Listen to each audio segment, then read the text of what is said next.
turnaround. And I do think this could end up, this Beergate scenario, as it's being called, could end up being something that's actually, dare I say, beneficial for Keir Starmer in the long run. He's had a lot of exposure over it. I've got to say, first, it's staggering, absolutely staggering, some of the hypocrisy from certain quarters of the press. I mean, the Daily Mail, to kind of, wash over what Johnson had done. Don't they know there's a war on? Yeah, all of that stuff. And then to run for days, consecutive days. Day 10 of Beergate. Yeah, day 10 of a man having a beer and a curry while he's at an auction. But James, come on, he might have broken the rules. He might get a fixed penalty notice for all of this, and then he might have to resign. And absolutely, and if he has, he's going to do the right thing and go, which, how could you ask for more than that? But why do it? Why do it? Is it just principle?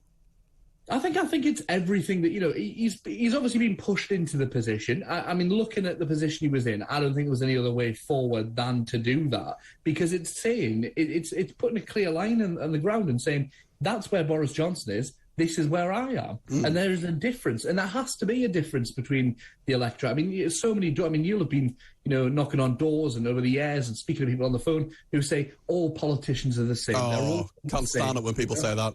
Exactly, yeah. And this shows that they're not. Keir Starmer saying, I will fall on my own sword. But once you start talking about resignation, James, surely there are the West treatings. I mean, we saw Lisa Nandy, the shadow levelling up secretary, community secretary, whatever you call it, last Sunday, basically giving a pitch for leadership of the Labour Party.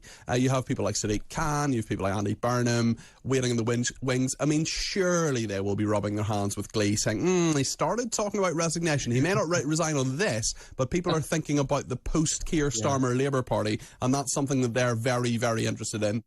Yeah, and they'll talk about it until, it's resolved, and it's down to Durham Police to do their job effectively, which should be no, I don't think there's any suggestion, perhaps even from the Daily Mail at this stage, that there'd be any interference or pressure on Durham Police. Let them do their job, and then we'll find out what's happened after that. It may well be we need a leadership election if it turns out he's in the wrong, but at the end of the day, he comes out with his principles intact either way. But like you say, the politicians are always going to be politicians. There's always going to be those who are making the leadership pitches. Right. Let me be incredibly cynical. I know you're not cynical, James. I will be incredibly cynical.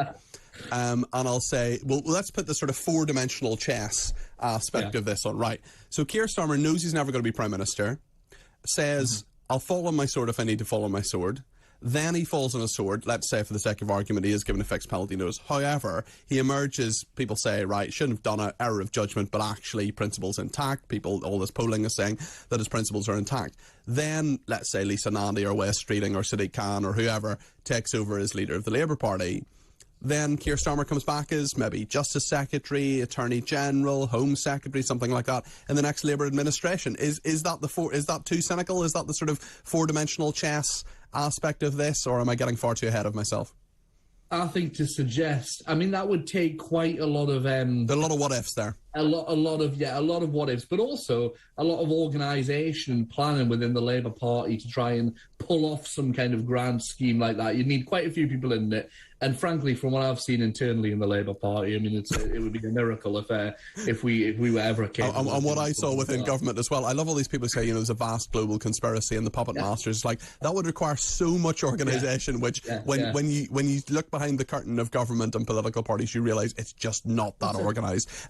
The Illuminati theories and stuff, and you actually realise, you sit down and you think, actually, it's a miracle these people can run the country half the time. There is. I actually do believe there is a small cheese-eating cabal that runs the world, the Illuminati. James Matthewson, former spokesman for the chairman of the Labour Party, and quite the haircut there. It's in transition, I think, much like the EU protocol. So, James, with some interesting thoughts there. Plenty more to come here on Talk TV.